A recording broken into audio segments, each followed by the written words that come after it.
Bon, arrivé au petit matin dans le brouillard à Chanaz, petit groupe, 40 personnes, plus le chauffeur, on va aller chercher les billets. Groupir, groupir.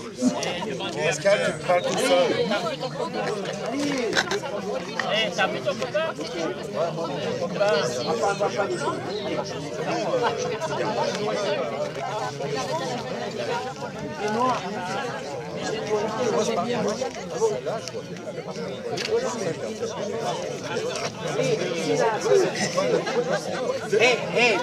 Poussez un peu.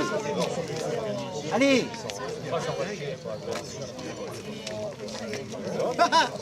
J'ai vu que tes doigts. Faire panier.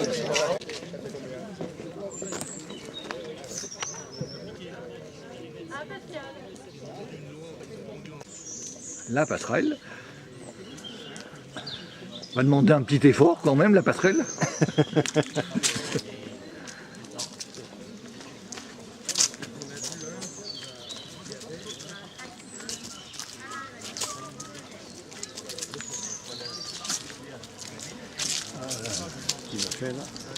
Ah, il a un beau chapeau.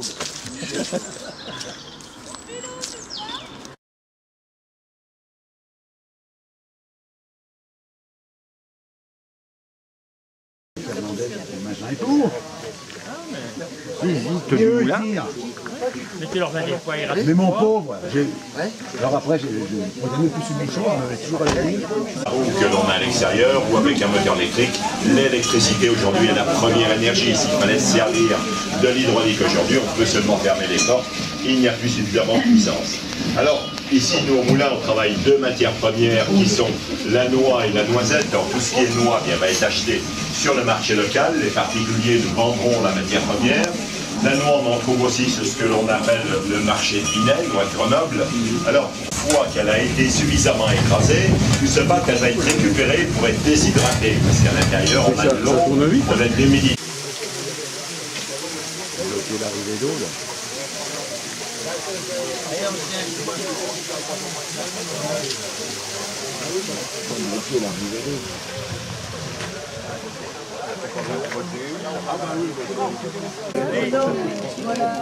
Alors, la torréfaction. Ça va, Rébas? T'as marée basse? J'ai les plutôt de gravier.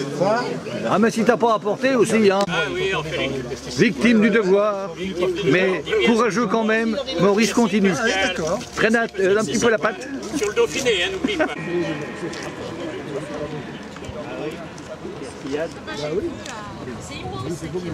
Voilà, sans brouillard, c'est un peu mieux quand même que ce matin. Ah oui, il y en a un qui tourne en ULM là.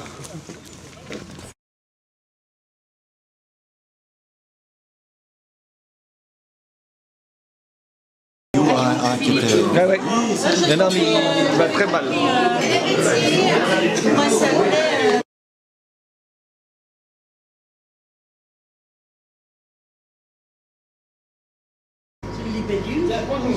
Non, on n'y était pas. Ah, oui, c'est bien.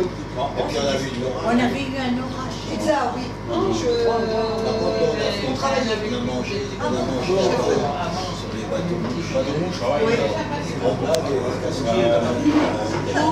Oui. Le soir, oui. Le soir.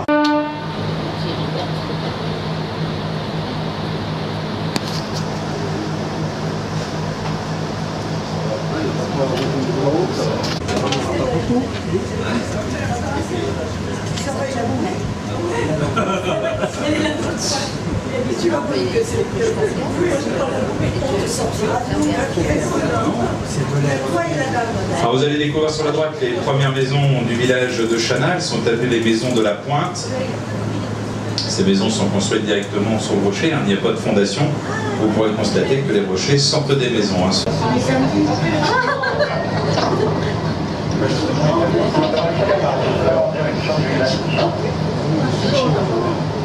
Quand on faisait le pain autrefois, la fumée s'échappait par le toit. Et à l'époque, les gens y mettaient le jambon, le saucisson pour les faire fumer. Et banal, parce que la banalité à l'époque était une taxe et les gens étaient taxés lorsqu'ils venaient faire leur pain. Ça existait déjà.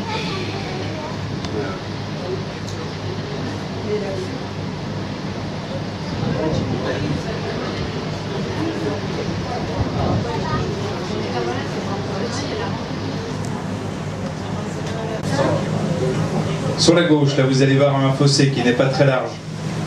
Vous verrez où il y a quelques nénuphars. Il s'appelle le fossé de la Mouet-Raude. Ce fossé avait été creusé exprès à l'époque pour acheminer le ciment qui était réalisé à Chanat. Il faut savoir jusque dans les années 70, à Chanat, on avait une usine à ciment lorsqu'on récupérait la chaux.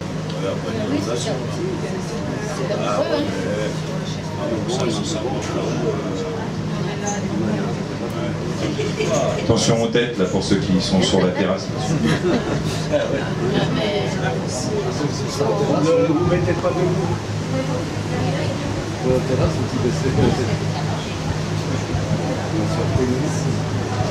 Bon, celle-ci a été rénovée en résidence d'été et on y fabriquait ici les tuiles à la main autrefois avec la terre glaise, l'argile qu'on trouve dans le marais. Modèle de tuiles. Très pratique pour les tuiles fêtières. Douce. Nidification de nombreux animaux. Donc il y a beaucoup de petites poules d'eau, les foulques macroules, c'est noir avec le bec blanc, il y a les grèbes huppées, les cygnes, les canards, les hérons gris cendrés, les mouettes, les goélands, les cormorans, qui passent à une certaine période de l'année, encore qu'ils deviennent sédentaires.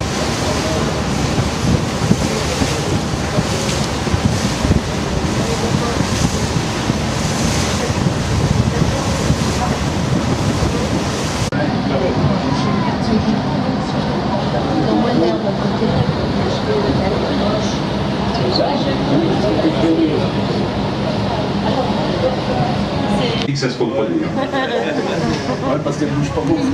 Alors Aix-les-Bains et notre région sont marquées de l'empreinte du poète Alphonse de Lamartine. Né à Mâcon en 1790, il écrivit son premier recueil lyrique en 1820, ce qui lui assura à l'époque une immense célébrité. Il écrit pendant 49 ans jusqu'en 1869 Arcevalette.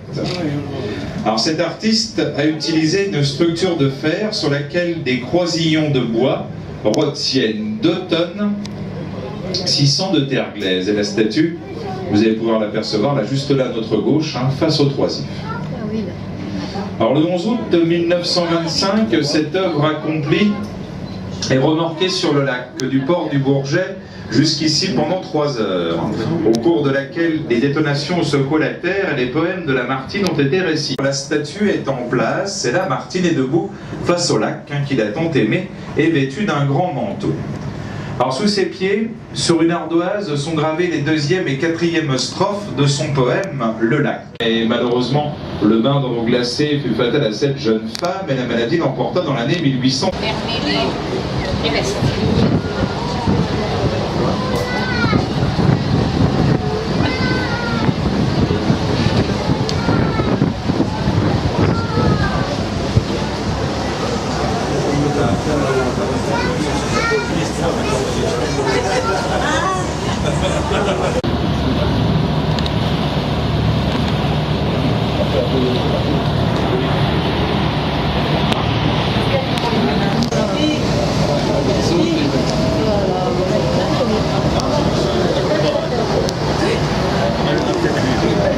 Oh là là, oui.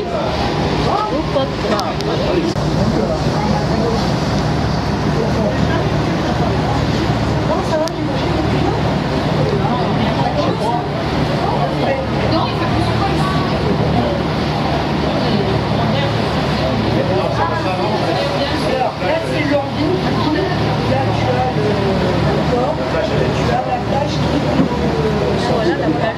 La montagne qui est à gauche, ça c'est la chaîne du Mont Clergeon qui part d'Aix-les-Bains, donc Aix-les-Bains c'est droit devant nous à une dizaine de kilomètres, et cette chaîne qui se termine au niveau de Seyssel, en Haute-Savoie, où s'envolent les deltaplanes, parapentes, qui sautent du col du Sapin en pente douce avec un pic en haut se trouve la croix du Nivolet, au-dessus de Chambéry.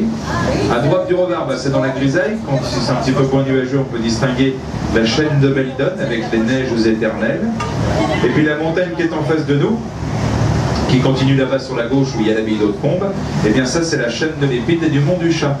Pour la dent du Chat qu'on ne verra pas d'ici, vu que ça tourne un petit peu, on la voit mieux d'Aix-les-Bains. Et de cette montagne, nous en avons fait le tour.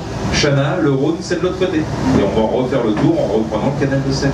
Alors, tu disais, tu avais eu un papier au menu. Oui, et il disait qu'il fallait prendre le bateau à 14h30 et nous on avait droit au grand tour. Ah, on avait droit au grand tour. Donc là, on n'a pas fini le tour alors. Non, faut passer une écluse là maintenant. Non, pas une écluse. Tu veux pas arrêter le bateau parce qu'il est en train de toucher l'autre là? Oui, regarde, et regarde, on va trouver là.